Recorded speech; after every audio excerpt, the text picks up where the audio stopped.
শুভ সন্ধ্যা। অর্থ বিশ্লেষণের আজকের আড্ডায় আপনাদের স্বাগত। আজকের আমাদের আড্ডার বিষয় হলো মধ্যপ্রাচ্যের রাজনৈতিক অস্থিরতা, অতীত ও ভবিষ্যৎ। অবশ্যই এই যে আড্ডায় আজকে আমরা এই বিষয়টা নিয়ে এসেছি তার প্রেক্ষাপটে রয়েছে অবশ্যই ইসরায়েল এবং হামাসের যে লড়াই, সেই দ্বৈরাত সেটা এখনো চলছে এবং প্রতিদিন গাজা ভূখণ্ডে প্রাণহানির খবর আসছে এবং দুঃসহ অবস্থার মধ্যে দিয়ে লোকের দিন যাপন করছেন মানুষরা। তো সেটাই আমাদের মুখ্য কনসার্ন। কিন্তু অবশ্যই মধ্যপ্রাচ্য খুব পলিটিক্যালি সেন্সিটিভ জায়গা, অনেক কিছু ঘটনাই সাম্প্রতিককালে ঘটেছে। তো সেটাই আমাদের আজকে আলোচনার বিষয় এবং এই আলোচনার মুখ্য বক্তা হচ্ছেন অধ্যাপক পার্থ চ্যাটার্জি। উনি কলম্বিয়া বিশ্ববিদ্যালয়ের ভূতপূর্ব অধ্যাপক এবং বিখ্যাত পলিটিক্যাল সায়েন্টিস্ট, অ্যানথ্রোপোলজিস্ট এবং হিস্টোরিয়ান। বহু দিকে তার পাণ্ডিত্য। এবং এছাড়াও আমাদের সঙ্গে রয়েছেন অভিরূপ সরকার, আইএসআই অধ্যাপক সরকার, আইএসআই এর ভূতপূর্ব অধ্যাপক, অর্থনীতিবিদ। এবং অভিরূপদার দায়িত্ব থাকছে আজকের আড্ডা সঞ্চালনার। আর এছাড়াও আমাদের সাথে আড্ডায় যোগ দিয়েছেন অধ্যাপক আদিল খান, অস্ট্রেলিয়ার কুইন্সল্যান্ড ইউনিভার্সিটি থেকে। এবং ভবিষ্যৎ এই আড্ডা আমরা এখন শুরু করব। আমি অভিরূপদাকে দায়িত্ব দিচ্ছি সঞ্চালনার। উনি আড্ডাটা চালিয়ে নিয়ে যাবেন এরপর থেকে এবং আড্ডা চলাকালীন হয়তো প্রফেসর মার্জিত হয়তো যোগদান করবেন আড্ডায়। ঠিক আছে, আমি অভিরূপদা, আপনি শুরু করুন। কিভাবে শুরু করব? মধ্যপ্রাচ্যে যেটা হচ্ছে সেটা নৃশংসতা, বর্বরতা যাই বলি, কোনোটাই যথেষ্ট নয়। এমন একটা ভয়ঙ্কর ঘটনা ঘটছে এবং যে কোনো সচেতন মানুষের পক্ষেই এটাকে এক কথায় ইগনোর করা সম্ভব নয়। এখন এই যে সমস্যাটা আমরা দেখতে পাচ্ছি, যে যুদ্ধটা চলছে, হাজার হাজার মানুষ মারা যাচ্ছে, এটা তো এর যে রুট সেটা তো আজকের নয়, বহুদিনের। এবং এ কি করে শেষ হবে তাও কেউ জানে না।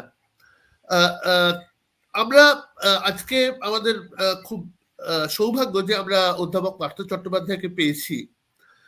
তিনি সোশ্যাল সায়েন্টিস্ট, একজন কমপ্লিট সোশ্যাল সায়েন্টিস্ট বলতে যা বোঝায় তিনি তাই। এবং তার চোখ দিয়ে আমরা প্রথমে সমস্যাগুলোকে দেখব, তারপরে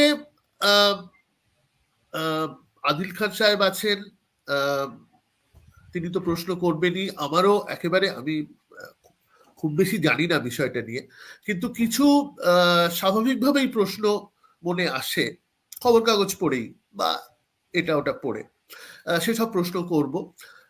আমাদের মধ্যে তখন একটা কথোপকথন শুরু হবে। পার্থদা আধ ঘন্টা মতন বললুম। পার্থদা, ঠিক আছে, কি আমি শুরু করবো? হ্যাঁ, শুরু করুন। ধন্যবাদ এই আড্ডায় আমন্ত্রণ জানানোর জন্য। আমি গোড়াতেই বলে নিই যে যদিও আমাকে এই বিষয়ে বলতে বলা হয়েছে, আমি কিন্তু এই যে পশ্চিম এশিয়ার এই অংশ, এখানে যে যুদ্ধ বিগ্রহ চলছে, এইসব বিষয়ে আমি কিন্তু মোটেই বিশেষজ্ঞ নই। আমি এই বিষয়ে কখনো কোনো গবেষণা করিনি। এমনকি এই বিষয়ে যে আমার খুব গভীর কিংবা ব্যাপক পড়াশোনা আছে এমনও আমি দাবি করব না। আমি মোটামুটি সাধারণভাবে বিশ্ব রাজনীতির বিভিন্ন বিষয় নিয়ে খবর রাখি, খবরের কাগজ এবং অন্যান্য যে আলোচনা হয় সেটা শুনি। এই পৃথিবীর এই অংশের যে ঘটনা বহুল একটি অঞ্চল, তো বহুদিন থেকেই এখানে নানা রকম যুদ্ধ বিগ্রহ ইত্যাদি ঘটে আসছে। আমার খুব পরিষ্কার মনে পড়ে 1956 সালে, আমার তখন 9 বছর বয়স, আমি স্কুলে পড়ি, তখন এইখানে সুয়েজ ক্যানালের দখল নিয়ে একটা প্রচন্ড যুদ্ধ হয়েছিল। সেটা তখন খবরের কাগজে খবর বেরোতো। সুয়েজ ক্যানেল ব্যাপারটা কি তখন আমি ভূগোলের বইতে সবেমাত্র পড়েছি, ফলে ওইরকম একটা জায়গা নিয়ে একটা যুদ্ধ চলছে। তখন আমার মনে আছে কলকাতার স্টেটসম্যান পত্রিকায় খুব বড় বড় ছবি দিয়ে সমস্ত যুদ্ধের খবর বেরোতো। প্রথম আমি নাসেরের কথা শুনলাম।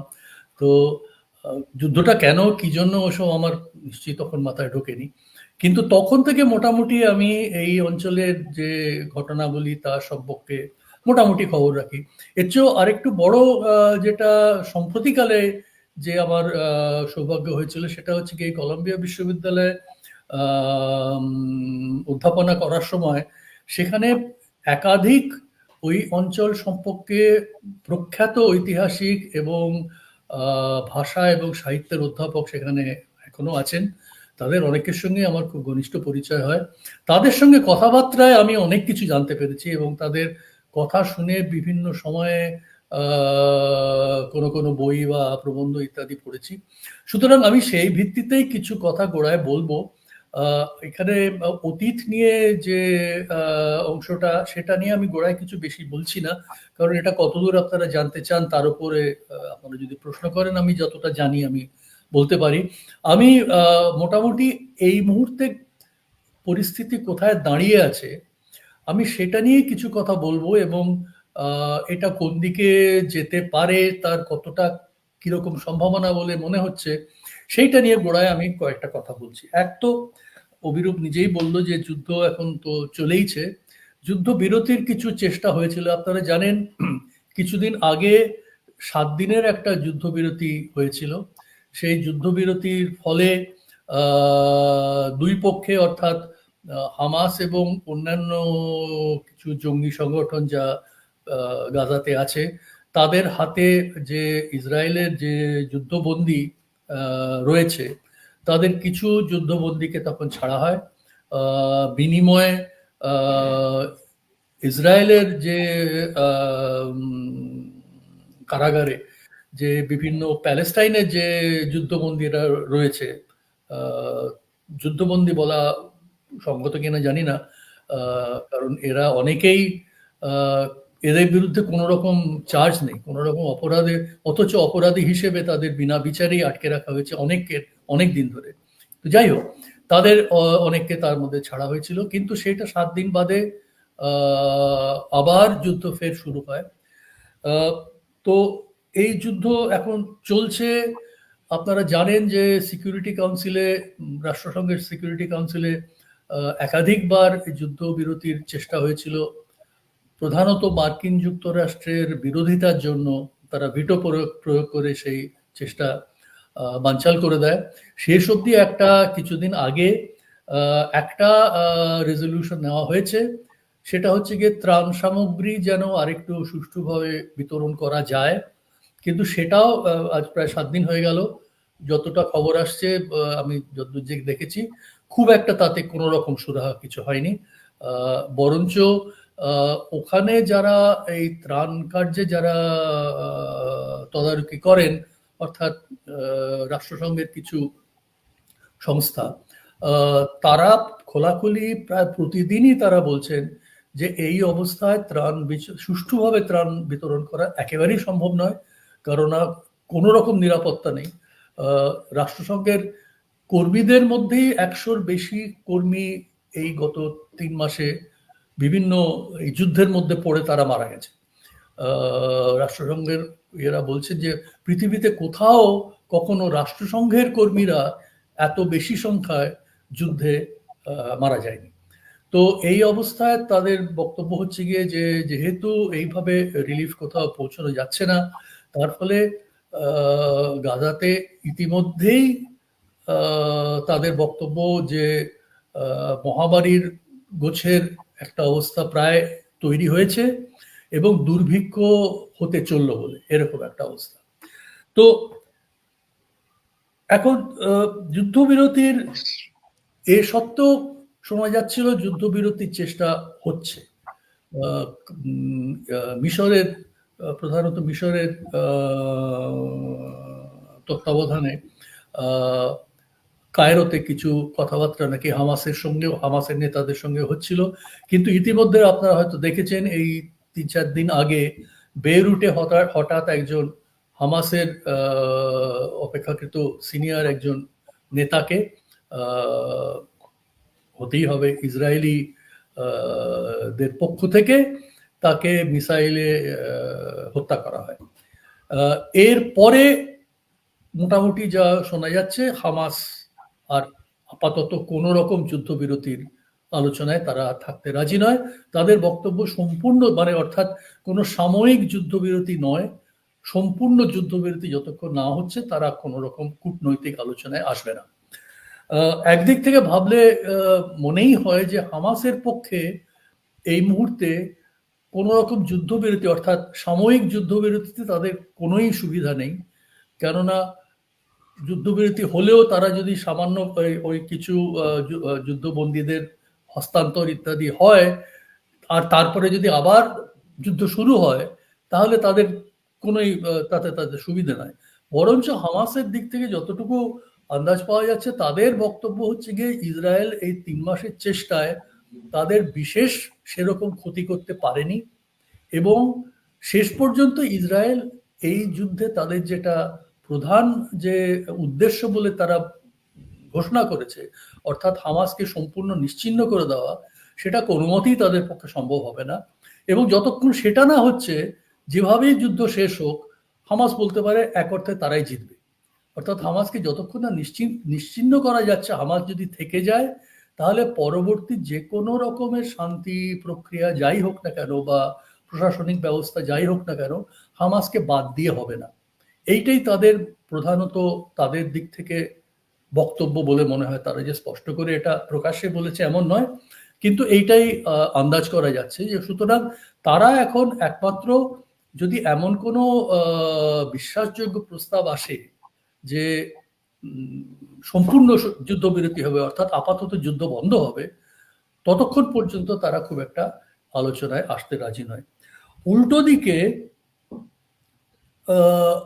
ইসরায়েলের বর্তমান সরকারের পক্ষেও যতটুকু মনে হচ্ছে, তারা যুদ্ধ থামাতে খুব একটা ইচ্ছুক নয়। মার্কিন যুক্তরাষ্ট্রের পক্ষ থেকে, মার্কিন যুক্তরাষ্ট্র এখন আপনারা জানেন ইসরায়েলের একমাত্র সমর্থক হয়ে দাঁড়িয়েছে। ইউরোপের কোনো দেশ ইসরায়েলকে সেই অর্থে সমর্থন করছে না। প্রত্যেকেই বলেছে আগে যুদ্ধ বন্ধ করো, তারপরে অন্যান্য কথাবার্তা হতে পারে। তো মার্কিন যুক্তরাষ্ট্র একমাত্র দেশ, তারা কূটনৈতিকভাবে ইসরায়েলকে সমর্থন করে যাচ্ছে। ইতিমধ্যে আপনারা হয়তো খবরে দেখেছেন যে বেশ বড় রকমের একটা নতুন করে অস্ত্রশস্ত্র সরবরাহ করার জন্য মার্কিন যুক্তরাষ্ট্র থেকে ব্যবস্থা করা হয়েছে। মার্কিন সরকার সে ব্যবস্থা করেছে ইসরায়েলকে এই যুদ্ধের মধ্যেই তাকে অস্ত্র সরবরাহ করছে।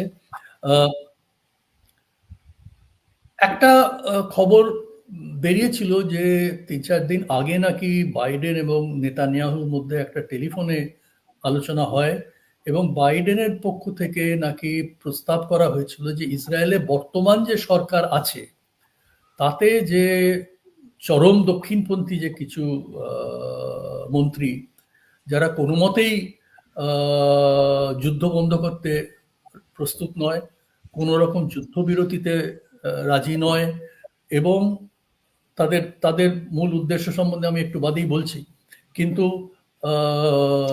মার্কিনদের দিক থেকে শোনা যাচ্ছে বাইডেন নিজেই নাকি এরকম প্রস্তাব করেছিলেন নেতানিয়াহুকে যে তাদের তুমি সরকার থেকে বাদ দাও, তাহলে হয়তো একটা সমাধান বেরোতে পারে। কিন্তু তারা যতক্ষণ আছে ততক্ষণ কোনো রকম সমাধান হচ্ছে না।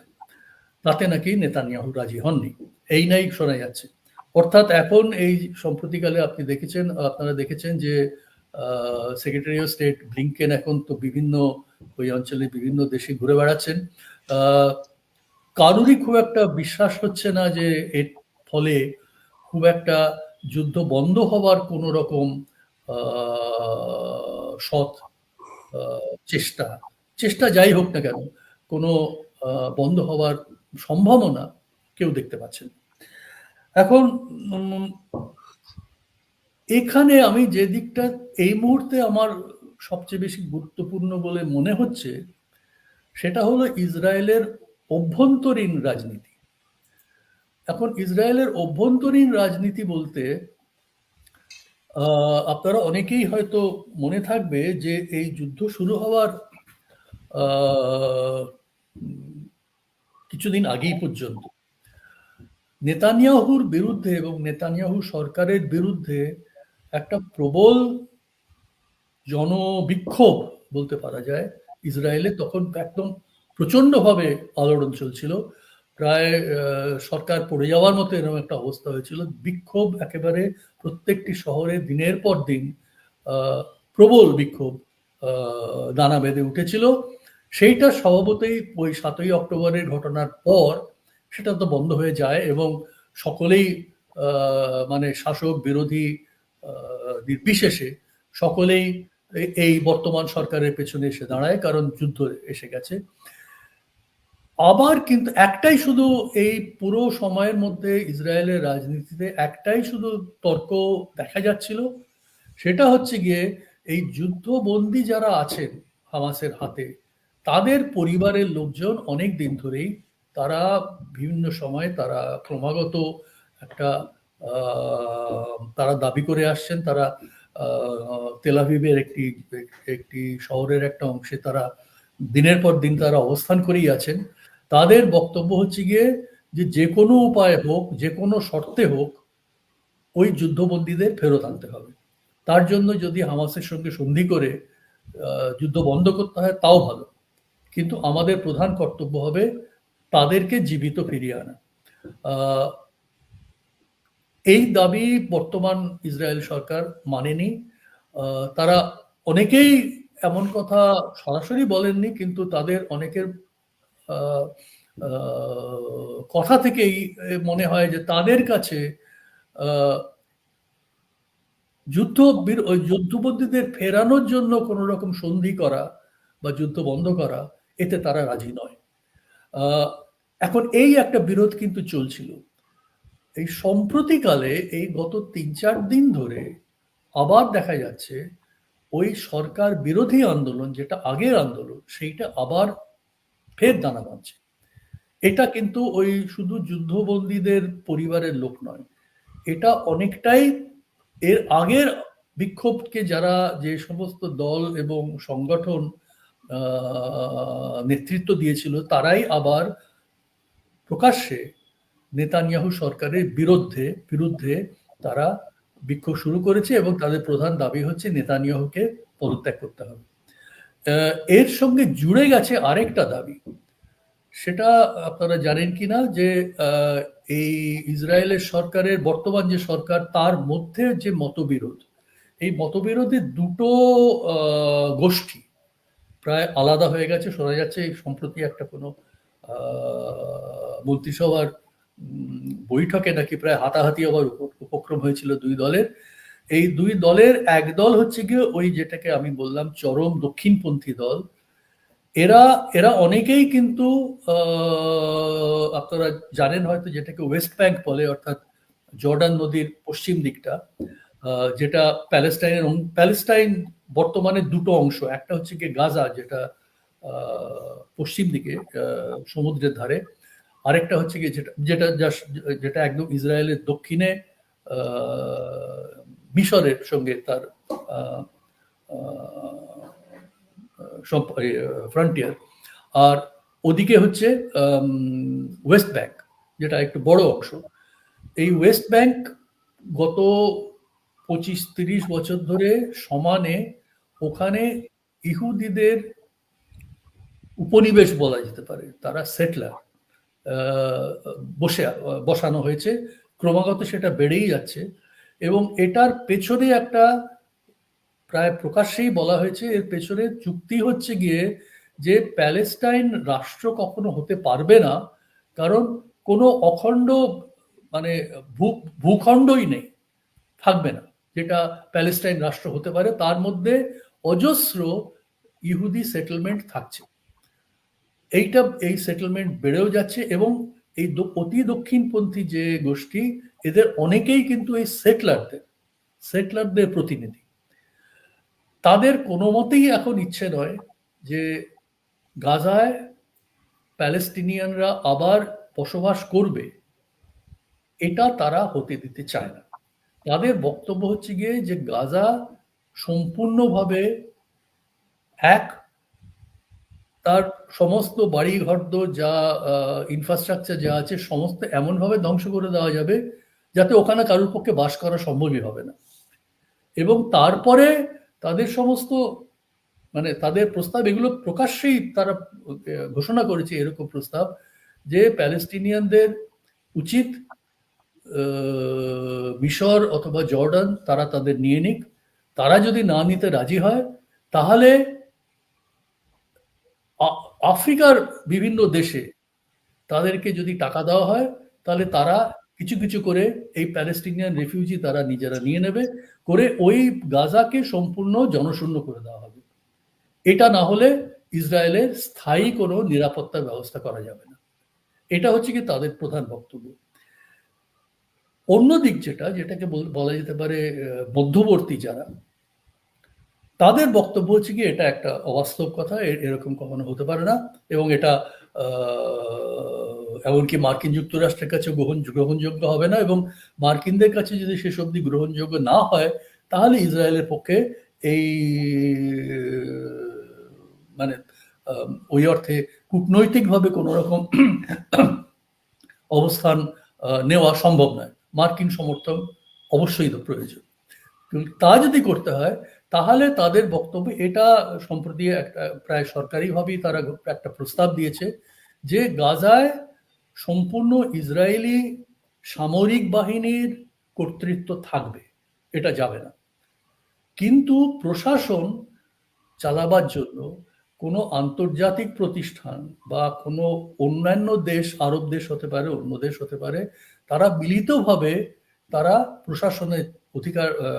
প্রশাসনের দায়িত্ব নেবে এবং সেইভাবে গাজাকে প্রশাসনিকভাবে চালানো হবে। পরবর্তীকালে যদি কখনো সেরকম অবস্থা হয় তখন কোনো প্যালেস্টিনিয়ান অথরিটি যেটা ওয়েস্ট ব্যাংকে আছে সেরকম কোনো অথরিটির হাতে দেওয়া যেতে পারে কিনা সেটা পরে ভাবা যাবে। আপাতত সেরকম কোনো প্রস্তাব তারা দিতে রাজি নয়। এইটাই হচ্ছে গিয়ে বর্তমানে ইসরায়েলি নেতাদের মধ্যে যে দুটো বড় গোষ্ঠী, তাদের এইটাই দুরকম প্রস্তাব। এখন এই প্রস্তাবগুলোর মধ্যে বিচার করতে হয় তাহলে স্বভাবতই প্যালেস্টিনিয়ানদের পক্ষে অথবা অন্যান্য আরব দেশগুলোর পক্ষেও এরকম এই দুটো প্রস্তাবের কোনোটাই তাদের পক্ষে গ্রহণযোগ্য নয়, এটা অসম্ভব। সুতরাং এখন যে অবস্থা দাঁড়িয়েছে তাতে এমনকি একটা সময়ে এই যে 7ই অক্টোবরের ঘটনার ঠিক আগে যে অবস্থা ছিল তাতে ইসরায়েলের সঙ্গে তার নিকটবর্তী যে আরব দেশগুলো তাদের সঙ্গে একটা যাকে বলা হচ্ছিল নর্মালাইজেশন, এই একটা নর্মালাইজেশনের চেষ্টা খুব বড়ভাবে চলছিল। এটা ডোনাল্ড ট্রাম্পের আমলেই শুরু হয়, কিন্তু বাইডেন প্রশাসন সেটা একই প্রচেষ্টা চালিয়ে গেছে, যার মূল কথা ছিল যে ইসরায়েলের কতগুলো বিশেষ সুবিধা আরব দেশগুলো নিতে চায়। তার প্রধান হচ্ছে গিয়ে ডিফেন্স টেকনোলজি, অস্ত্রশস্ত্র বটে, এবং আরো বেশি করে নানা রকম সার্ভেলেন্সের যে টেকনোলজি, এই ব্যাপারগুলোতে ইসরায়েল ভয়ানকভাবেই তারা এক মেজর আর্মস এক্সপোর্টার এখন পৃথিবীতে ইসরায়েল। তো তাদের কাছ থেকে এই আরব দেশগুলো এই ধরনের টেকনোলজি এবং অস্ত্রশস্ত্র নিতে তারা আগ্রহী ছিল, এবং স্বভাবতই এই আরব দেশগুলোর তেল এবং অন্যান্য কারণে এদের তো আর্থিক দিক থেকে তো এরা অত্যন্ত ধনবান দেশ। সুতরাং এর মধ্যে একটা যদি চুক্তি ইত্যাদি তৈরি হয় তাহলে এই মধ্যপ্রাচ্যের যে অবস্থাটা এটা অনেক বেশি নর্মালাইজড হয়ে যাবে। এইটাতে একটা মূল কথা ছিল যে প্যালেস্টাইন সমস্যাটা আর সেরকম সমস্যা নেই। অর্থাৎ সোজা কথা, প্যালেস্টাইনে এটা এটা ইসরায়েলি সরকার এবং বিশেষ করে নেতানিয়াহু বহুবার বলেছেন যে প্যালেস্টাইনের সমস্যার আমরা সমাধান করে ফেলেছি, কারণ প্যালেস্টাইনে কোনো ঐক্যবদ্ধ রাজনৈতিক কোনো প্রতিনিধি নেই। হামাস থাকবে গাজাতে, তারা সম্পূর্ণ এই বাইরে থেকে যে অর্থ সাহায্য এবং অন্যান্য জিনিসের সাহায্য আসে তার উপর নির্ভরশীল। সুতরাং তারা কোনো মতেই এই অবস্থাটা তারা পাল্টাবার তাদের কোনো উৎসাহ নেই। উল্টো দিকে ওয়েস্ট ব্যাংক যেটা, সেখানে প্যালেস্টিনিয়ান অথরিটি যেটা আগে পিএলও, সেই পিএলওর নেতৃত্ব তারা রয়েছে, তারা সম্পূর্ণভাবে করাপ্ট এবং সম্পূর্ণভাবে এই বিদেশের সাহায্যের উপর নির্ভরশীল।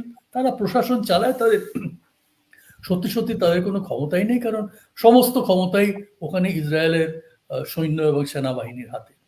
তো এই অবস্থায় প্যালেস্টাইন নিয়ে আর নতুন করে চিন্তা করার কিছু নেই, এখন নর্মালাইজড হয়ে যাক। 7ই অক্টোবরের ঘটনায় এই পুরো যে ব্যবস্থাটা তৈরি হচ্ছিল সেটা সম্পূর্ণভাবে চুরমার হয়ে গেছে, এবং এর পরে এই মুহূর্তে কোনো মতেই আর কোনো আরব দেশের পক্ষে ইসরায়েলের সঙ্গে কোনো রকম সমঝোতা করার সম্ভাবনাই নেই। তার কারণ তাদের নিজেদের দেশের ভেতরেই এরকম কোনো যদি দিকে যদি এগোবার চেষ্টা হয়, তাদের প্রচণ্ডভাবে বিরোধিতা হবে। তারা এই মুহূর্তে ইসরায়েল ও এমনকি মার্কিন সমর্থন পুষ্ট কোনো প্রস্তাব যাতে বাইরে থেকে একটা কোনো ব্যবস্থা এই প্যালেস্টাইনের উপর চাপিয়ে দেওয়া হবে, এইরকম কোনো প্রস্তাবে তারা যেতে রাজি হবে না। আপাতত অন্তত যে অবস্থা, তাতে রাজি হওয়ার কোনো সম্ভাবনা নেই।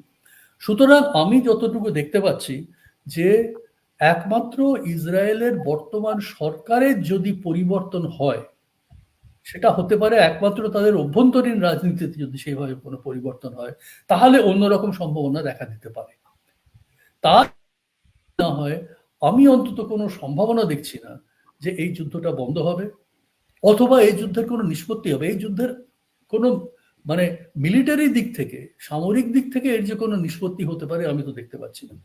তো এই যদি অবস্থা থাকে, তাহলে কিন্তু এই যে অনবরত যে হত্যা, দৈনিক 50-100 করে লোক মারা যাচ্ছে, এবং অন্যান্য যে মানবিক দিকগুলো, এটা আমি ধরছি না এই মুহূর্তে, তার কারণ সেই মানে মৃত্যুর তুলনায় ওইটাকে অনেক বেশি কম মনে হচ্ছে। হয়তো দেখা যাবে এরপরে যদি সত্যি সত্যি মহামারী দুর্ভিক্ষর অবস্থা হতে থাকে, তাহলে সেটা আরো বেশি ভয়াবহ হতে পারে। তো তো অবস্থাটা এইখানেই দাঁড়িয়ে আছে। আমি এই মুহূর্তে কোনো আশার আলো আদৌ দেখতে পাচ্ছি না। তো আমি এখানেই শেষ করি। এবারে আপনাদের প্রশ্ন থাকলে কোনো বিশেষ দিকে যদি মনে করেন যে এই ঘটনাটার ঐতিহাসিক যে ব্যাকগ্রাউন্ড আমি যতটুকু জানি তাই নিয়ে যদি কোনো প্রশ্ন করেন আমি বলতে পারি, অথবা অন্য কোনো প্রশ্ন আপনারা যদি করেন তো আমি যতটুকু জানি আমি বলতে পারবো। ঠিক আছে। এক মিনিট, আমি যেটা বলি, প্রফেসর মার্জিদ জয়েন করেছেন, আপনি আলোচনা চালিয়ে নিয়ে যেতে থাকবেন। আমি শুধু দর্শকদের জন্য একটা কথা বলে দিই, যারা ফেসবুক লাইভে আলোচনা শুনছেন তারাও আলোচনায় যোগ দিতে পারেন। তাদের যদি কোনো প্রশ্ন থাকে তাহলে ফেসবুক লাইভে কমেন্টে যে কমেন্ট বক্স আছে সেখানে আপনারা আপনাদের প্রশ্ন করতে পারেন, এবং আমরা যখন আলোচনা করব তখন আপনাদের প্রশ্ন আমরা নেবার চেষ্টা করব। ঠিক আছে, অভিরূপ দেন। হ্যাঁ, আমরা শুরু করি আলোচনাটা। আমি একটা দুটো মানে হয়তো একটু লেভেলিশ প্রশ্ন আমি আগেই বললাম। পার্থদা খুব সুন্দরভাবে ইসরায়েলের অভ্যন্তরীণ রাজনীতিটা এই যুদ্ধটা বন্ধ করার ব্যাপারে কতটা মানে গুরুত্বপূর্ণ সেটা খুব সুন্দর করে বোঝালেন, এবং এটাও তো পরিষ্কার যে যুদ্ধ যত চলবে নেতানিয়াহুর লাভ, এটাও বুঝতে অসুবিধা হয় না।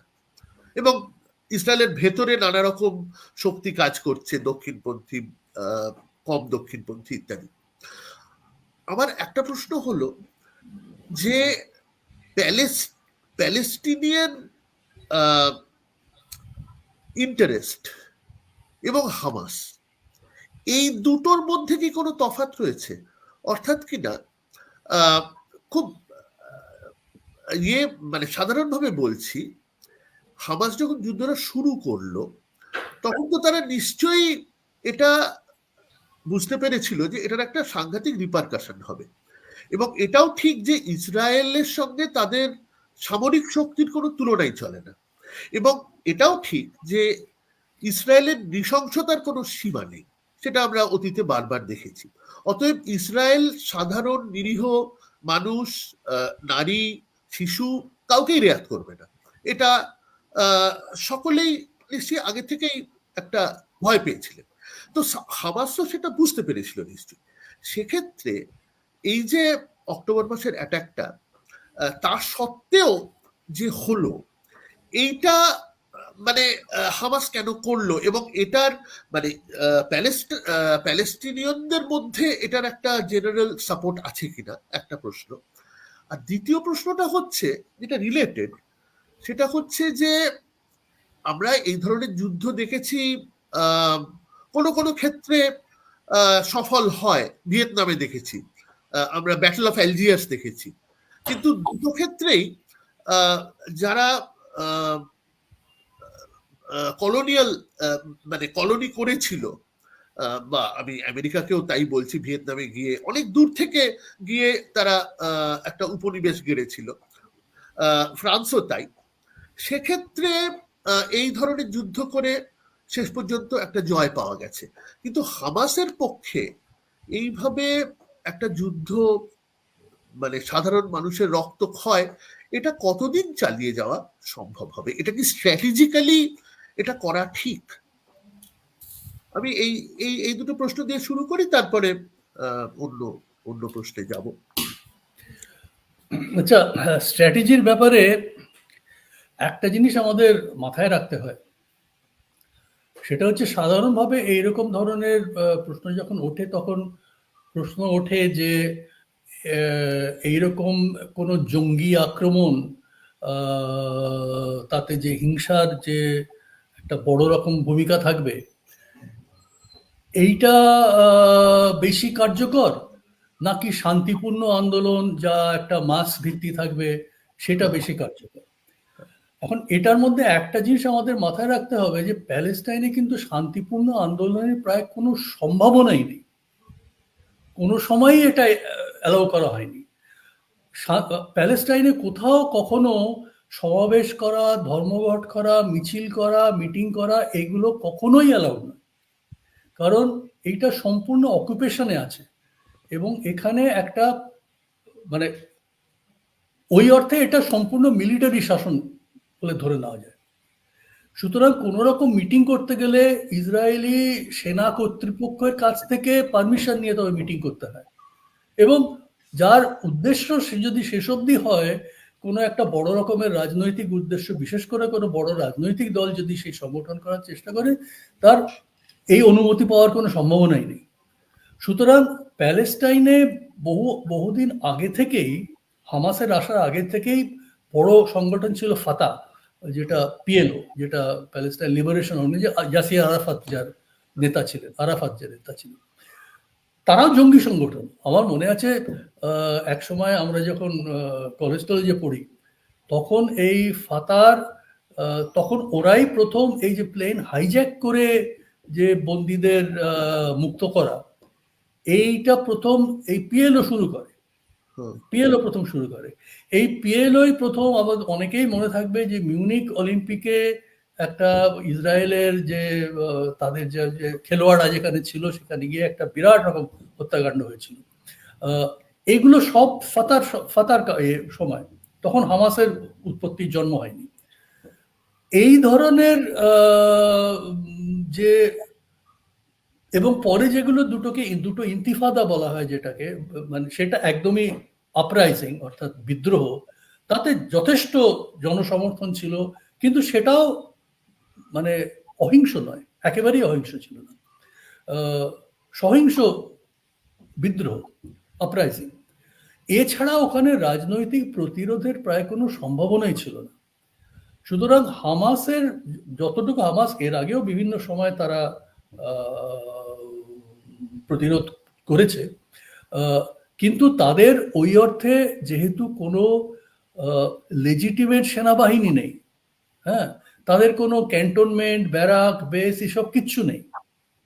তো এইরকম অবস্থায় একটা জঙ্গি সংগঠন বা তাদের কি বলে গেরিলা যুদ্ধের কায়দা কি হবে?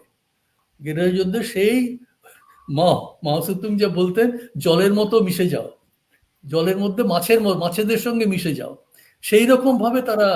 সুতরাং হামাস একেবারে সম্পূর্ণভাবেই কিন্তু গাজাতে একটা জিনিস অনেকে মনে রাখে না, গাজাতে কিন্তু প্রথম প্রশাসনিক ক্ষমতা হামাস পেয়েছিল নির্বাচন জিতে। তারা নির্বাচনে জিতে, এটা অনেকদিন আগে 1905 সালে, 5 না 6 সালে, 2005 না 6 সালে তারা নির্বাচন জিতেছিল। তারপরে আর কোনোদিন নির্বাচন করা হয়নি সেখানে। তো সুতরাং হামাসের সমর্থন, এবারে প্রশ্নটা উঠছে যে 7ই অক্টোবরের ঘটনাটা এরকম ভাবে ঘটানোর পেছনে তাদের কি, এটা কি তারা জানতো না যে এর এর এর এর প্রতিরোধ, এর মানে বদলা হিসেবে ইসরায়েল কতদূর যাবে? এখন এখানে অনেক রকম, এগুলো তো আমাদের পক্ষে জানা সম্ভব নয়, কিন্তু যতটুকু আমি দেখেছি তাতে অনেকেই এটা মনে করছেন যে 7ই অক্টোবরে যে ওই রকম ভাবে ইসরায়েলের প্রতিরক্ষা ব্যবস্থা যে সম্পূর্ণ উবে যাবে, এটা কিন্তু হামাসের নেতারাও কখনো ভাবেননি। সুতরাং প্রথমে ওদের খুব সম্ভবত উদ্দেশ্য ছিল, ওরা তো অনেক দিনের প্রস্তুতি নিয়েই এই ঘটনাটা ঘটিয়েছে, কিন্তু ওদের যারা প্রশিক্ষিত যে সমস্ত সেনারা ওদের ছিল, তাদের নিশ্চয়ই উদ্দেশ্য ছিল অতর্কিতে আক্রমণ করে কিছু সৈন্য এবং হয়তো কিছু সাধারণ মানুষকেও তারা যুদ্ধবন্দী হিসেবে, হস্টেজ হিসেবে নিয়ে আসতে পারলে তাদের একটা বার্গেন করার একটা জায়গা হবে। তখন থেকে একটা ইসরায়েলের সঙ্গে তার মধ্যে নিশ্চয়ই অন্যরা মধ্যস্থতা করবে, একটা নতুন করে একটা কূটনৈতিক আলোচনা শুরু হতে পারে। অর্থাৎ নর্মালাইজেশনের ফলে যে প্যালেস্টাইন সম্পর্কটা যে সবাই ভুলে গেল, প্যালেস্টিনিয়ানরা যেন আর নেই, এই ঘটনাটা যাতে আর না ঘটে, আমরাও আছি, এইটা প্রমাণ করা। যেটা ঘটলো এতটা ব্যাপকভাবে, এতটা সময় ধরে, যে তারা ইসরায়েলের ভেতরে এক একটা পর এক একটা কিবুৎসে ঢুকে যাবে, সেখানে প্রায় কোনো প্রতিরোধ হবে না, এবং তারপরে এতজন লোক যে মারা যাবে। এবং অনেকেই হামাস থেকে নিজের থেকেই বলেছে, এখানে শুধু আমাদের সৈন্যরা গিয়েছিল তাই নয়, ওই বর্ডারটা খালি দেখে অন্য সংগঠনের এরাও গেছে, হয়তো প্রচুর ক্রিমিনাল দল তারাও গিয়েছে ওই সময়টার মধ্যে। তো একদিকে কিন্তু 7ই অক্টোবরের ঘটনাটার একটা সবচেয়ে বড় কারণ হচ্ছে কি ইসরায়েলের প্রতিরক্ষা ব্যবস্থার এইরকম একটা ফেইলিওর। তো এটার ফলে যেটা হলো যে ঘটনাটা অনেক বড় হয়ে গেল, যেটা ইসরায়েলের পক্ষে এখন ধরুন যদি এর উল্টো দিকে এরকম ঘটনাটা ঘটতো যে 20-25 ইসরায়েলি মারা গেল, যারা 15-20 জন বন্দি নিয়ে তারা চলে গেল, তাহলে কিন্তু ঘটনাটা হয়তো এত দূর যেতই না। হয়তো একটা ছোটখাটো ইসরায়েলের দিক থেকে একটা ছোটখাটো কোনো রিটালিয়েশন হতো, তারপরে বিভিন্ন হয়তো মার্কিন যুক্তরাষ্ট্র হোক, অন্যান্য আরব দেশ হোক, তারা মধ্যস্থতা করে একটা কিছু মিটমাট করে দেওয়া হতো। আবার হয়তো নতুন করে এই প্যালেস্টাইনের কি হবে, প্যালেস্টাইনের ভবিষ্যৎ কি হবে, তাই নিয়ে একটা কথাবার্তা হয়তো শুরু হতো। কিন্তু ঘটনাটা এত দূর চলে গেল যাতে ইসরায়েলের পক্ষে ব্যাপারটা দাঁড়িয়ে গেল, যেটা বারেবারই তখন থেকে বলা হচ্ছে, যে ওই হলোকস্টের পর এত বড় হত্যাকাণ্ড আমাদের ইতিহাসে হয়নি। এখন ঘটনাটা যখন অতদূর চলে যাচ্ছে, তখন ইসরায়েলের পক্ষে বারেবারেই যে এই ঘটনাটা সবসময় বলা হচ্ছে, এটা আমাদের একটা এক্সিস্টেন্সিয়াল ব্যাটল, মানে অর্থাৎ আমাদের অস্তিত্বের সংকট, যেটা কোনো অর্থেই কোনোভাবেই আপনি যদি বাইরে থেকে দেখেন কেউ বলতে পারবেন না যে ইসরায়েল দেশটা উঠে যাবে। এটা তো এরকম অবস্থা তো নয়, কিন্তু এটা তাদের কাছে একটা এক্সিস্টেন্সিয়াল ঘটনা। মানে আমাদের এইটা যদি আমরা হামাসকে সম্পূর্ণ নিশ্চিহ্ন করতে না পারি, অনেকে বলছেন সমস্ত প্যালেস্টিনিয়ানদের যদি সরিয়ে দিতে না পারি, ইসরায়েলের পক্ষে আর বেঁচে থাকা সম্ভব নয়। এই ঘটনাটা এত দূর চলে গেল, তারপরে নিশ্চয়ই অনেক কিছু ঘটেছে।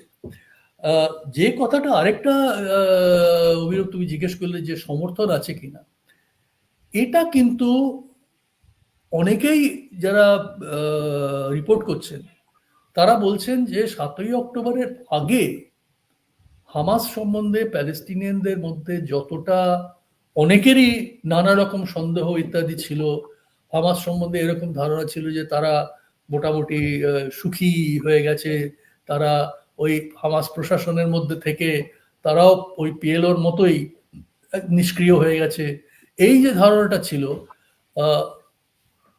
এই মুহূর্তে কিন্তু অনেকেই বলছেন যে সত্যি সত্যি যদি প্যালেস্টিনিয়ানদের মধ্যে কোনো এখন একটা নির্বাচন হয়, হামাস একেবারে সম্পূর্ণভাবে প্যালেস্টিনিয়ানদের সমর্থন পাবে। কারণ অনেকেই যেটা বলছেন যে প্যালেস্টিনিয়ানদের নিজস্ব যে বলতে পারো যে আত্মমর্যাদা, সেটা এমন একটা জায়গায় নিয়ে গেছে হামাসের পক্ষে যে আমরাও যুদ্ধ করতে পারি। আমরা ওই আমাকে ওই রকম চিরকাল যে মনে করা হয়েছে যে এরা কিছু নয়, এদেরকে পায়ের নিচে দাবিয়ে রাখা যায়, সেইটা যে নয়, এইটা হামাস দেখালো। ফলে আমার মনে হয় না যে হামাসের ওই অর্থে সমর্থনের ব্যাপারে হামাসের আদৌ কোনো রকম ক্ষতি হয়েছে। অন্যদিকে যে সমস্যার কথা তুমি বলছো যে এই ঘটনা হওয়ার ফলে হামাসের পক্ষে এখন পরবর্তী অর্থাৎ যুদ্ধ পরবর্তী যাই ব্যবস্থা হোক না কেন, সেখানে অন্যান্য দেশের কাছে হামাস কতটা গ্রহণযোগ্য হবে সেটা এখনো সম্পূর্ণ মানে প্রশ্নচিহ্নের মধ্যে রয়েছে। কারণ এটা বলা মুশকিল। যদিও হামাসের অনেকেই আবার মনে রাখে না যে হামাসের একটা মিলিটারি দিক আছে, সামরিক দিক আছে, একটা পলিটিক্যাল দিক আছে। পলিটিক্যাল দিকটা এখন অবধি অন্তত যা দেখা গেছে অত্যন্ত ম্যাচিওর। আমি যেটা অন্তত কোথাও কোনো এই যে সাময়িক যুদ্ধবিরতি হলো, অথবা যেটা সবচেয়ে বড় হামাসের পক্ষে কৃতিত্বই বলা যায়, এটা ওদের সম্পূর্ণ এদের পলিটিক্যাল দিকের কৃতিত্ব, সেটা হচ্ছে কি সারা পৃথিবীতে যে এখন প্যালেস্টাইনদের পক্ষে যে সমর্থনটা আসছে, এটার পেছনে কিন্তু একটা মিডিয়া, সোশ্যাল মিডিয়া, এতে যেভাবে হামাসের গাজার মানুষের যে অবর্ণনীয় যে দুরবস্থা চলছে, সেইটা যেভাবে প্রতিষ্ঠা করতে পারা গেছে, তাতে নিঃসন্দেহে 7ই অক্টোবরের পরে সারা পৃথিবীতে এই ঘটনা নিয়ে যে অধিকাংশ দেশের অধিকাংশ মানুষের যে ধারণা ছিল সেটা বহুভাবে বদলে গেছে। আদিল খাঁ সাহেব বলছিলেন যে অস্ট্রেলিয়ার কথা যে কতটা বদলেছে, হয়তো উনি আরো বলতে পারবেন এই বিষয়ে।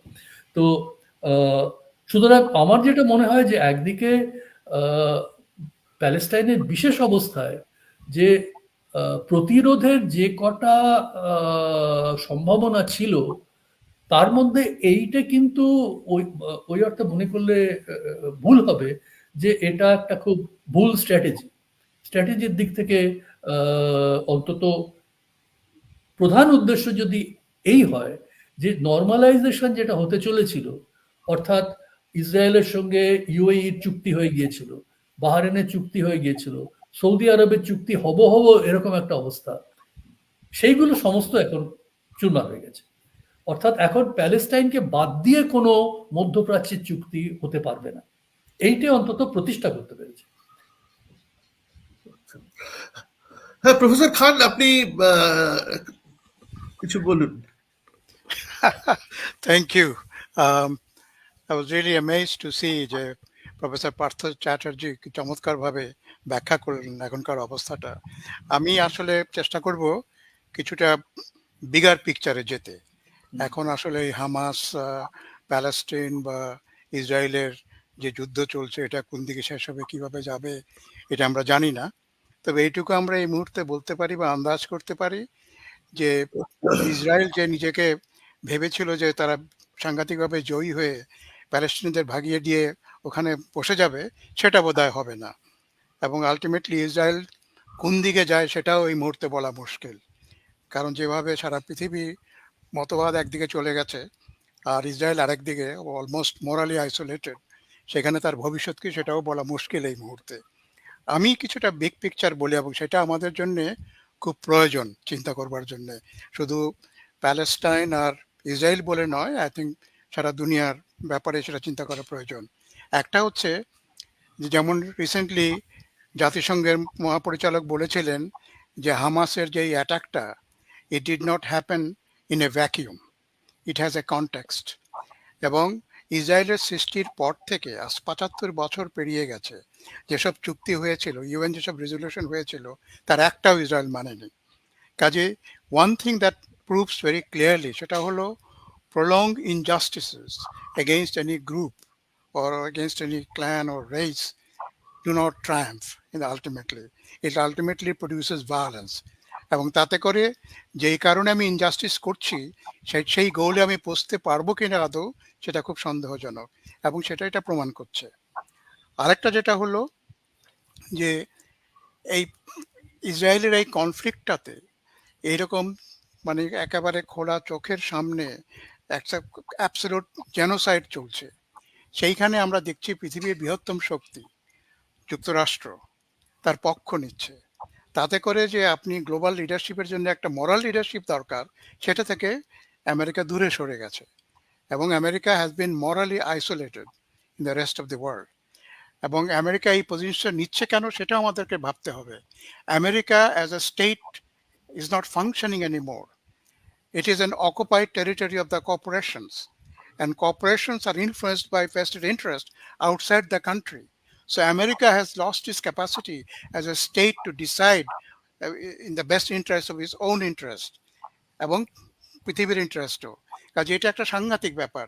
এ থেকে আমরা এটা যতই আমরা প্রাইভেটাইজেশন করি, মার্কেট ইকোনমির দিকে চলে যাই, মনে রাখতে হবে কখনোই কোনো গ্রুপকে, গোষ্ঠীকে স্টেটের উপরে যেন না যেতে দেওয়া হয়, আর স্টেট যেন পিপুলের উপরে না যেতে পারে। ওইটা যখন ঘটবে তখন এইরকম হামাস, এরকম প্যালেস্টাইন, এরকম ইসরায়েল সারা দুনিয়াতে ঘটতে থাকবে একটার পর একটা। এইটা হচ্ছে আমার একটা মানে বিগার পিকচার। আর যেটা আমরা দেখতে পাচ্ছি এর কারণে যেটা হচ্ছে যে মিডল ইস্টে যখনই অতীতেও কোনো ঘটনা ঘটে, এরকম সংঘর্ষ ঘটে, তেলের দাম বেড়ে যায়, সারা পৃথিবীর ইকোনমি সাফার করে, particularly developing countries, middle income কান্ট্রিজগুলো সাংঘাতিকভাবে সাফার করে। আর এখনকার যে অবস্থা হচ্ছে এই প্যালেস্টাইনটাকে ঘিরে, সেটা হচ্ছে যে দুটো ভাগ হয়ে গেছে পৃথিবী, একদিকে আমেরিকা আর ইসরায়েল, আরেকদিকে রেস্ট অফ দ্য ওয়ার্ল্ড। আর in terms of super power হিসাবে রাশিয়া, চায়না একদিকে। কাজে জিও পলিটিক্সটা একেবারেই আলাদা। ইন্ডিয়া মাঝখানে আছে, ব্যালেন্স করার চেষ্টা করছে, but is certainly not siding blindly with Americans nor with the Israelis. So what does it mean? আপনি চিন্তা করতে হবে যে আমরা যে আজকে এতটা সমৃদ্ধি অর্জন করতে পেরেছি, এর পিছনে একটা বড় কারণ হলো globalisation, market economic liberalisation, which calls for free movements of goods, investments and trade. The market economy has no place for conflict. It has a place for competitive competition, healthy competition, but no place for conflict. The moment you bring conflict in it, market economy breaks down. Market economy breakdown করা মানে হচ্ছে আপনি geopolitically divided হয়ে যাচ্ছেন, and this is going to cause serious economic stress not only on developing countries, also in the developed countries, because trades and commerce have already been disrupted quite badly, and if it continues is going to get even worse. তো এগুলো আমাদেরকে মাথায় রাখতে হবে। আর একটা আমরা দেখতে পাচ্ছি যে লোকজন বুঝতে পারছে যে আমেরিকান হ্যাজমনিক এনভায়রনমেন্টে আমরা কেউ থাকতে চাই না, we want to get out of it. এবং আমেরিকার হ্যাজমনির একটা বড় অস্ত্র হচ্ছে dollarisation of the world economy, and people are trying to get out of dollar economy. এবং এই ইসরায়েল প্যালেস্টাইন যুদ্ধে ওই প্রসেসটাকে আরো অ্যাক্সেলারেট করেছে। তো কাজেই এসবের কারণে আসলে যে আমরা কোন দিকে যাচ্ছি খুব বলা মুশকিল। আর যার কারণে আমরা কিছুটা হয়তো নিস্তার পেতাম বা ভালো ভবিষ্যৎ দিকে এগুতে পারতাম, সেটা হচ্ছে আমেরিকা। সে আমেরিকার নিজেরও ক্ষমতা হারিয়ে ফেলেছে কিছু দেওয়ার জন্য। আর এই যুদ্ধটা আরেকটা যেটা খুব পরিষ্কারভাবে প্রমাণ করে দিয়েছে আমাদের সবার কাছে, যে ইন্টারন্যাশনাল অর্ডার, যেটা rule of law established by the United Nations, have completely broken down, has become completely impotent, and that is very dangerous. If you look back, League of Nations ভেঙে গেছিল কিন্তু অলমোস্ট একই কারণে, আমরা আবার একই দিকে এগিয়ে যাচ্ছি। আপনার যদি মনে থাকে, এই রিসেন্টলি যখন ইউএন সিকিউরিটি কাউন্সিলের মিটিং হলো, ইসরায়েলের অ্যাম্বাসেডর টু দ্য ইউএন অকথ্য ভাষায় গালাগালি করলো আপনার মহাসচিবকে, যেটা কোনোদিন ঘটেনি। এটা প্রশ্নই আসে না। ডিপ্লোম্যাটিক নর্মসের কোনো ধারই ধারে নেই। এই শক্তিটা আসে কোত্থেকে? ইসরায়েলের নিজের শক্তি থেকে এটা আসে না, কেউ তাকে এই শক্তিটা দিচ্ছে। এবং সেই শক্তিটা আমি মনে করি is not the American state, but the corporation that dominate America and corporation that represents Israel's interest. So এই কথাগুলো বলেই আমি শেষ করছি। তারপরে যদি কোনো প্রশ্ন আসে আমি ওগুলো জবাব দেওয়ার চেষ্টা করব। ধন্যবাদ। আচ্ছা, একটা একটা প্রশ্ন আমার মাথায় আসছে অর্থনীতির ছাত্র হিসেবে। এই যে প্যালেস্টিনিয়ানদের দাবিয়ে রাখা, এটার মধ্যে ইসরায়েলের কোনো অর্থনৈতিক স্বার্থ কি আছে? মানে আমরা যেমন ক্লাসিক্যাল মানে কলোনাইজেশনের ক্ষেত্রে যে ধরনের স্বার্থ দেখি, সেই ধরনের স্বার্থ তো মনে হয় না খুব আছে। আছে কি? তা যদি না থাকে তাহলে কি শুধুই এটা একটা একটা অহংবোধ থেকে এই এই জিনিসটা আসছে? মানে এই এই কনফ্লিক্টটা কেন আসছে? মানে এটার কোনো অর্থনৈতিক ভিত্তি আছে কি আদৌ, বা অন্য অন্য কোন ভিত্তি আছে? আচ্ছা, পার্থ চ্যাটার্জি আপনি যদি প্রথমে বলেন। না, আসলে গোড়া থেকে দেখলে কিন্তু প্রথম অর্থনীতি বলো, জমি নিয়েই প্রথম বিবাদটা শুরু হচ্ছে। অর্থাৎ 1948 সালে, কারণ প্যালেস্টাইন এর আগে প্রথমত ছিল ওটা তুর্কির মানে অটোমান সাম্রাজ্যের অংশ। আচ্ছা, তারপরে এই প্রথম বিশ্বযুদ্ধের পর এটা ব্রিটিশ ম্যান্ডেট হয়, এটা লিগ অফ নেশনস এর ম্যান্ডেট বলে কতগুলো হয়েছিল ওই অটোমান এম্পায়ারের বিভিন্ন অংশগুলোর মধ্যে, যেরকম ইরাক হয়েছিল ব্রিটিশ ম্যান্ডেট, সেটা 1923 সালে স্বাধীন হয়ে যায়। এই ম্যান্ডেটের পুরো ম্যান্ডেটটা ছিল যে আপাতত এটা এই দেশগুলো এরা নেশনস হিসেবে স্বীকৃত লিগ অফ নেশনসে, কিন্তু এরা এই মুহূর্তে স্বাধীন হওয়ার মতো অবস্থায় নেই। সেই জন্য এদের রক্ষণাবেক্ষণ করার জন্য দায়িত্ব দেওয়া হচ্ছে কিছু অ্যাডভান্স দেশকে, কিন্তু এদের দায়িত্ব হবে এদেরকে স্বাধীনতার দিকে নিয়ে যাওয়া। এই ছিল ম্যান্ডেট। তো এই ম্যান্ডেটে ইরাক 1923 সালে স্বাধীন হয়। লেবানন যেটা পাশে, সেটা ফরাসি ম্যান্ডেট ছিল, সেটা দ্বিতীয় বিশ্বযুদ্ধের ঠিক পরে 45 সালে স্বাধীন হয়। সব ম্যান্ডেটই স্বাধীন হয়েছিল, একমাত্র প্যালেস্টাইন হয়নি। আচ্ছা, প্যালেস্টাইন হয়নি তার কারণ 1948 সালে এই প্যালেস্টাইনকে, যেটা ব্রিটিশ ম্যান্ডেট ছিল, এটাকে পার্টিশন করা হয়। পার্টিশন করে একটা অংশ হয় ইসরায়েল, আরেকটা অংশ প্যালেস্টাইন। কিন্তু এই 48 সালে যে পার্টিশন করা হলো, ইসরায়েলের দিকে যে অংশটা এলো, সেখানে শুরু হলো যে সেইখানে যারা প্যালেস্টিনিয়ান তাদেরকে সরিয়ে দাও, কারণ ওই জমিটা পুরোপুরি ইসরায়েলের দখলে আসবে। তার একটা বড় কারণ কিন্তু এই কথাটা আবার লোকে ভুলে যায়, যে বারে বারে 2 স্টেট সলিউশন ইত্যাদিতে আসছে। এইটার কারণ হচ্ছে গিয়ে ইসরায়েলি রাষ্ট্রের কিন্তু মূল কথা হচ্ছে কি, এটা state of the Jewish people. অর্থাৎ এই যে ভূখণ্ডটা, এর মধ্যে জুইশদের সম্পূর্ণ মেজরিটি থাকতে হবে, সবসময় একটা বড় মেজরিটি থাকতে হবে। এই মেজরিটিটা তৈরি করার জন্যই কিন্তু প্রথম যে উচ্ছেদ শুরু হলো প্যালেস্টিনিয়ানদের জমির দখলের জন্য। এই পুরো জমিটা দখল করে প্যালেস্টিনিয়ানদের উচ্ছেদ করা হয়েছিল 48 সালে, যাকে ওরা বলে নাকবা। সেই নাকবাতে যখন কত আমি সংখ্যাটা ভুলে যাচ্ছি, 8-9 লক্ষ প্যালেস্টিনিয়ান তখন ওই 1948 সালেই দেশের বাইরে চলে যেতে হয়। তারা ইজিপ্টে, জর্ডানে, লেবাননে বিভিন্ন জায়গায় তারা ক্যাম্প করে ছিল। গাজারও একটা বড় অংশই হচ্ছে গিয়ে ইসরায়েলের মূল ভূখণ্ড থেকে উচ্ছেদ হওয়া, 48 সালে উচ্ছেদ হওয়া লোকেদের ক্যাম্প, রেফিউজি ক্যাম্প। তো এই তখন থেকেই কিন্তু এই জমির দখলটা শুরু হয়। এর পরবর্তীকালে যে তুমি যেটাকে অর্থনৈতিক বলছো, অর্থনৈতিকের মূল যে জায়গাটা হচ্ছে গিয়ে দুটো। এক হচ্ছে গিয়ে ওই আবার যেটা পশ্চিম গাজাতেও একসময় সেটেলমেন্ট হয়েছিল জুইশদের, সেটা পরে সরিয়ে নেওয়া হয়।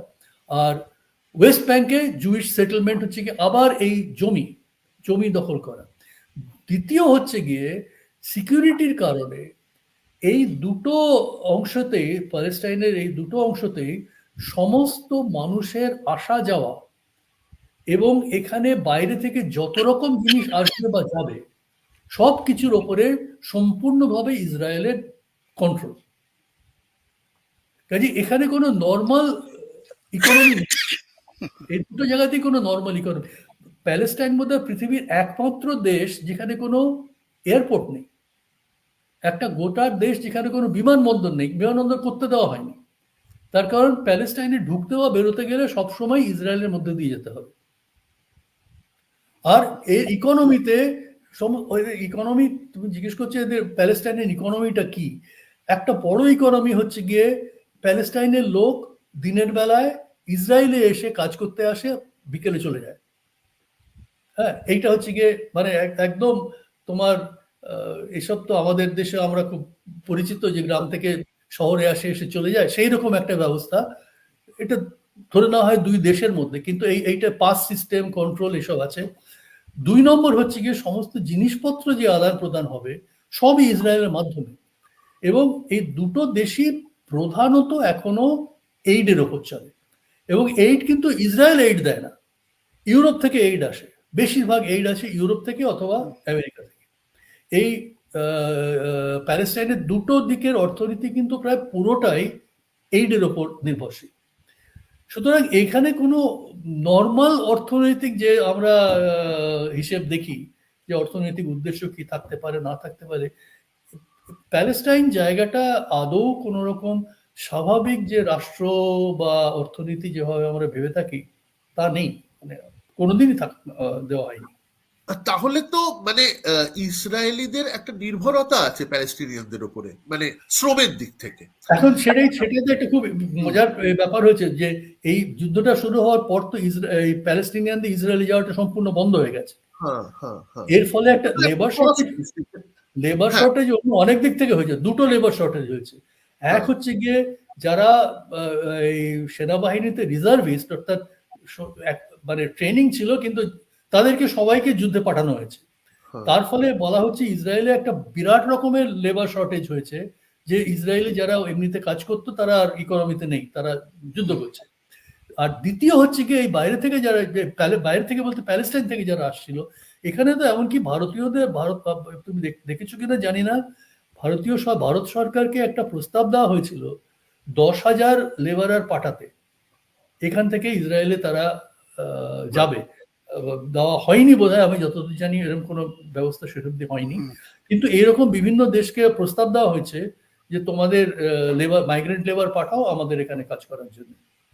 আচ্ছা, একটা প্রশ্ন অনুব্রত মুখোপাধ্যায় করছে যে এই যে যুদ্ধটা চলছে এটা তো মানে কারো কারো ইন্টারেস্ট সার্ভ করছে, অর্থাৎ যারা আর্ম সাপ্লাই করে ধরা যাক, তারা কি যুদ্ধটা বাধাচ্ছে কোনোভাবে, যারা অস্ত্র বিক্রি করে?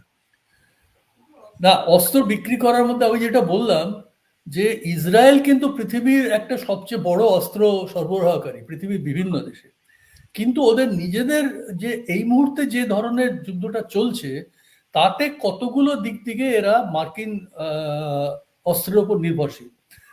এক হচ্ছে গিয়ে একটা যে বোমারগুলো, যেগুলো যে প্লেন দিয়ে এই বোমা ফেলা হচ্ছে গাজাতে, এই প্লেনের সাপ্লাই। এই যে সম্প্রতি যে এই গত দিন 7-10 আগে আমেরিকা যে নতুন করে অস্ত্র সরবরাহ করার যে ব্যবস্থাটা করলো, তাতে একটা বড় অংশ হচ্ছে গিয়ে নতুন প্লেন আসবে, আর এই অ্যামিউনিশন, এই যুদ্ধের অ্যামিউনিশন, বিশেষ করে বোমা এবং ট্যাঙ্কের যে অ্যামিউনিশন, এইগুলো আমেরিকা থেকে আসে। তো তার মানে এগুলো যারা তৈরি করে তাদের তো একটা সুবিধা হচ্ছে, এটা অবশ্য কিন্তু এটার জন্য যুদ্ধ হচ্ছে এটা বলাটা একটু বাড়াবাড়ি হবে। এটার জন্য না, বাট আরেকটা যেটা আমি শুনেছি যে অর্থনৈতিক ইন্টারেস্ট আছে কিনা ইসরায়েলের গাজা বা ওয়েস্ট ব্যাংকে। গাজাতে শোনা যাচ্ছে ওর নিচে অনেক গ্যাস আছে, there's a huge gas reserve, so that people are saying that's probably one of the main reasons they want to get it, সেই আর কি। আরেকটা তো ওরা বলে থাকে এখন বিবলিক্যাল কারণেই নাকি ওই জায়গাটা তাদের হওয়া উচিত, সেটা তো কিন্তু এখন সেটাকে আমরা একদম উড়িয়ে দিতে পারি না। এই জন্যে ইসরায়েলের সৃষ্টি হয়েছিল, he is the only country in the world which has its basis on theocratic argument and logic. তো কাজেই ওটা তারা আরো জোরদার করবে বলে যে আমাদের এইটুকু না সবটাই দরকার এখন। আর প্যালেস্টাইন বলতে আমরা যেটা প্রথমে বুঝছিলাম 1948-এ যে পার্টিশনটা ভাগাভাগিটা ছিল, ওইটা আর এখন নেই। ইসরায়েলিরা সেটেলমেন্ট করে করে ইট হ্যাজ বিকাম লাইক ওই সাউথ আফ্রিকার বান্তুস্তানের মতো হয়ে গেছে, একেবারে বান্টুস্তানের মতো। পুরা Exactly, বান্তুস্তান। exactly, তো exactly. কাজে if you are looking for a solution, long-term solution, you are looking for one country. Either there should be a joint Israel-Palestine, otherwise Palestine, I don't know. But there is no way you can have Palestine and Israel together as two functionable state. Impossible. সেটা হবে না। কিন্তু একসঙ্গে থাকাটাও তো একটা মানে না, একসঙ্গে থাকার প্রধান যে আপত্তি ইসরায়েলিরা করবে যে ওখানে ইকুয়ালিটি বেসিসে প্রত্যেকের যদি একটি করে ভোট হয়, ওটা সেখানে তো হ্যাঁ, সেটা তো আর জুইশ স্টেট থাকতে পারে না। একদমই একদমই একদমই ঠিক। কারণ আচ্ছা, ব্যালফোর ডিক্লারেশনের যেটা ব্যাকগ্রাউন্ডটা, সেটা হচ্ছে জায়নিস্ট স্টেট, এবং Zionist state for the juice. কাজে সেখানে অন্যরা সমান অধিকার থাকতে পারে না। So in that sense, they are actually basically challenging the whole UN Charter, which every citizens have the equal rights. That's completely demolished. সেটা তো হবে না। In আচ্ছা, আমাদের contradiction. 1 ঘন্টা হয়ে গেছে প্রায়। হ্যাঁ। সুগত, তোর কি কোনো প্রশ্ন করার আছে? সুগত রয়েছে? Oh. সুগত, তুই কিছু বলবি? Actually, I'm just trying to write something on the chat box. তো ওইটাই বলছিলাম, একটু জাস্ট আমার একটা মন্তব্য অ্যাকর্ডিং টু মানে ইকোনমিক রিজনস এর মধ্যে, it includes continuous encroachment of land by the settlements of Israel of adjacent land owned by Palestinian people. মানে কি হচ্ছে, there are settlements, মানে পকেটস আছে, কিছু প্যালেস্টিনিয়ান ফার্মার টার্মার ইত্যাদি আছে, একদম বর্ডার লাইন হতো। এবার যে ইসরায়েল সেটেলমেন্ট যেটা হচ্ছে সেটা কিন্তু স্পেসিফাইড যেটা এরিয়া সেখানে হচ্ছে না, সেটা থেকে বেরিয়ে অনেকটাই এনক্রোচিং একটা মানে এনক্রোচ করে, এবং ওই ছোট ছোট পকেট অফ প্যালেস্টিনিয়ান সেটেলমেন্টস গুলোকে থেকে কিন্তু তাদের ফোর্স করে দিয়েছে, মানে দে হ্যাভ বিন মানে they are gradually they are pushed out of that. ওদের সঙ্গে এনি মোবিলিটি, যেটা মেন গাজার সঙ্গে যে ইন অ্যান্ড আউট মুভমেন্ট, সেই মুভমেন্টে Israeli soldiers they erect barriers at random, and then they try to make it basically a land which belongs to Israeli settlers. So there have been some serious documentaries on this made by not only by these documentaries are made by the Western people, and these documentaries are regularly shown on the Al Jazeera channel actually. So you can see that the economic reason is not, it's not only not absent, but the fact is this continuous encroachment of kind of land that belongs to Palestinian settlers eventually creates a kind of agitation, because these Palestinian settlers are not big groups. They are like handful of people, because these are kind of sporadic land settlements actually. So what happens is that basically I think there is a continuous sort of fueling of certain kinds of emotions, very very agitating emotions. এই জিনিসটাও কিন্তু continuously হচ্ছে, এবং এটা এই documentary গুলো কিন্তু বেশ কিছুদিন ধরে হচ্ছে, মানে এটা কিন্তু জাস্ট গত বছর হয়েছে এরকম নয়।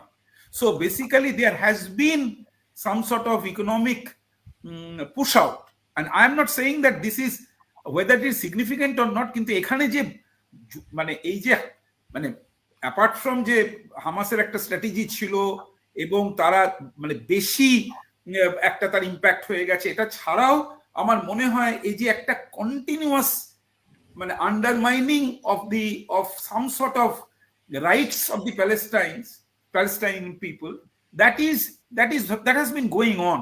মানে it is a continuous sort of journey on the part of the Israel establishment. এই সুগতর কথাটা আমি জাস্ট একটাই মন্তব্য করছি, যে এটা একদমই ঠিক কথা। আমি এটা আগেও বলছিলাম যে এই যে কোনো মানে যে অংশটা প্যালেস্টাইনের রাষ্ট্র হতে পারতো, এই পশ্চিম মানে যেটা ওয়েস্ট ব্যাংক, সেখানেও এই যে ক্রমাগত ইসরায়েলি সেটেলমেন্ট করে করে ওই জমিটাকে সম্পূর্ণ ভাগ করে দিয়েছে। শুধু তাই না, দেয়াল তোলা আছে, একদম দেয়াল করে ভাগ করে দেওয়া থাকে।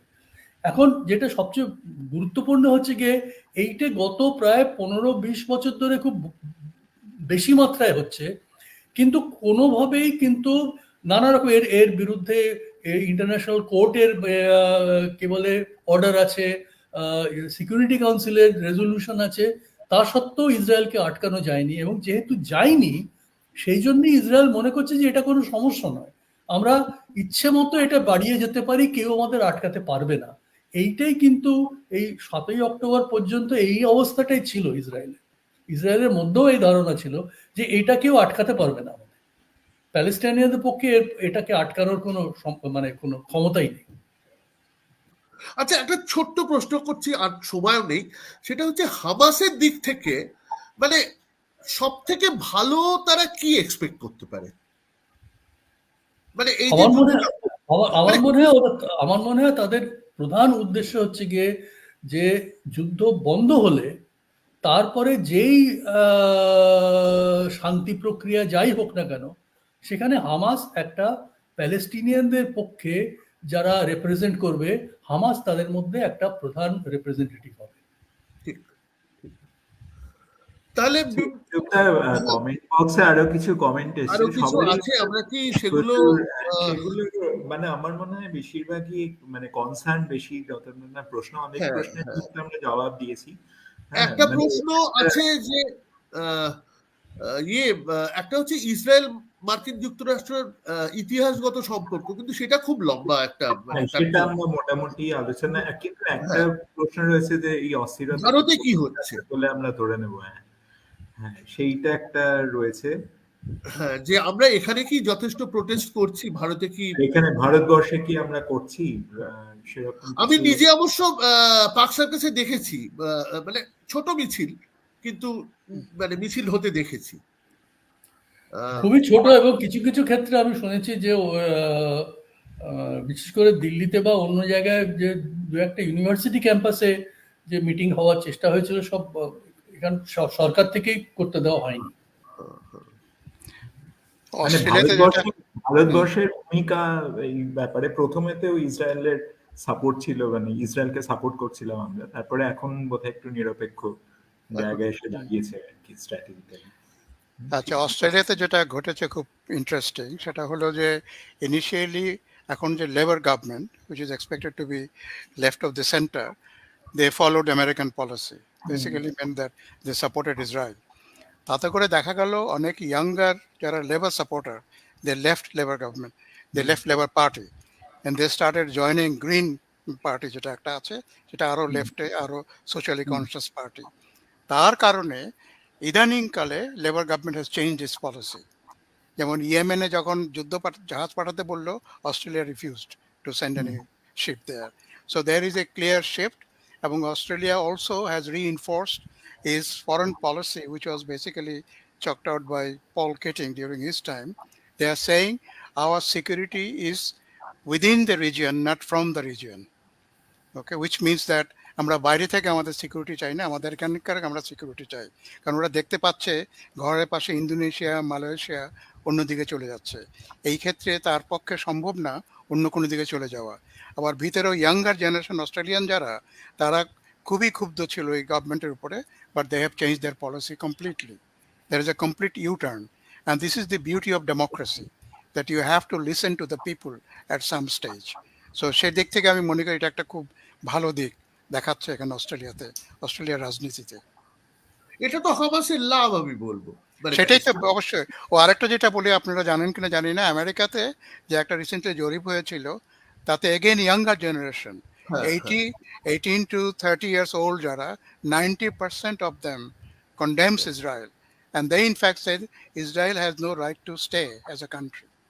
This is what they have said. So you can see, যেটা আপনি বললেন যে এই যুদ্ধ করে ইসরায়েলের ক্ষতি বেশি হয়েছে মোরাল দিক থেকে, অবশ্যই সমর্থন হারিয়েছে সারা দুনিয়াতে। সুতরাং অভিরূপটা আপনি এবার কোথায় সাম আপ, মানে একটা প্রশ্ন ছিল যে এই অস্থিরতা কি চলতেই থাকবে বলে আমরা ধরে নেব, মানে আপনি সাম আপ করুন, তার একটা উত্তর হয়তো উনি পেয়ে যাবেন প্রশ্নের আপনার সামারির মধ্যে। হ্যাঁ, সাম আপ হয়তো খুব ভালো করতে পারবো না, কিন্তু আমরা প্রথম কথা একটা পার্সপেক্টিভ পেলাম। ইসরায়েলের অভ্যন্তরীণ রাজনীতি কিভাবে এই যুদ্ধটাকে দেখছে। যারা এখন ক্ষমতায় রয়েছেন, নেতানিয়াহু ইত্যাদি, তারা তো যুদ্ধটা চাইবেন, এবং যুদ্ধ পরেই তাদের জনপ্রিয়তা একটু বেড়ে গিয়েছিল, এখন আবার একটু কমেছে, পার্থদা জানালেন। এবার শেষে মানে ব্যাপারটা কোথায় গিয়ে দাঁড়াচ্ছে সেটা দেখার, এবং যদি এমন হয় যে যে দক্ষিণপন্থীরা রয়েছেন ইসরায়েলের মধ্যে তাদের একটা পরাজয় ঘটলো, সেটা প্যালেস্টিনিয়ানদের লাভ, হামাসের লাভ, এবং আমার মনে হয় সাধারণভাবে সমস্ত মানে মানবিকতার লাভ। কারণ যে জিনিসটা চলছে, যে মানে ম্যানস্লটারটা চলছে, জেনোসাইডটা চলছে, সেটা তো বন্ধ হওয়া দরকার। এটা হামাসের দিক থেকে আরেকটা জিনিস যেটা মানে জানা গেল পার্থদার কথা থেকে, সেটা হচ্ছে হামাসের মেন যে লাভটা, সেটা হচ্ছে আরব দুনিয়াটা যারা আস্তে আস্তে ইসরায়েলের সঙ্গে রেকনসাইল্ড হয়ে যাচ্ছিল, একটু একটু করে চুক্তি করছিল, তারা এখন বেঁকে বসছে, এক। আর 2 নম্বর হচ্ছে সারা পৃথিবী মার্কিন যুক্তরাষ্ট্রকে বাদ দিয়ে আস্তে আস্তে প্যালেস্টিনিয়ানদের মানে কজ যেটা, সেদিকে একটা সহানুভূতি নিয়ে তাকাচ্ছে। অস্ট্রেলিয়ার কথা তো প্রফেসর খান বললেন। এই সবটা নিয়ে একটা মানে যদি এইভাবে দেখি যে হামাস যে যুদ্ধটা শুরু তো করেছিল হামাস, কোনো সন্দেহ নেই। নেতানিয়াহু বলেছেন যে ওরা যুদ্ধ শুরু করেছে, আমরা শেষ করব। এখন শেষ কতটা করতে পারবে, সেই প্রশ্নচিহ্নটা নিয়েই আমাদের শেষ করতে হবে। কতদিন যুদ্ধ চলবে সত্যি কেউ জানে না। ঠিক আছে, হ্যাঁ, ধন্যবাদ প্রফেসর চ্যাটার্জি, প্রফেসর সরকার, অধ্যাপক আদিল খান এবং অধ্যাপক মানজিৎ আজকের আলোচনায় অংশগ্রহণ করার জন্য। আমরা আজকে এখানেই শেষ করছি। আমাদের সঙ্গে থাকার জন্য অনেক ধন্যবাদ। পরে আমরা এই পুরো আলোচনাটা ইউটিউবে আপলোড করে দেবো, সেখানেও আপনারা পরে দেখতে পাবেন। ধন্যবাদ। ধন্যবাদ। Thank you professor Majid. হ্যাঁ, আপনার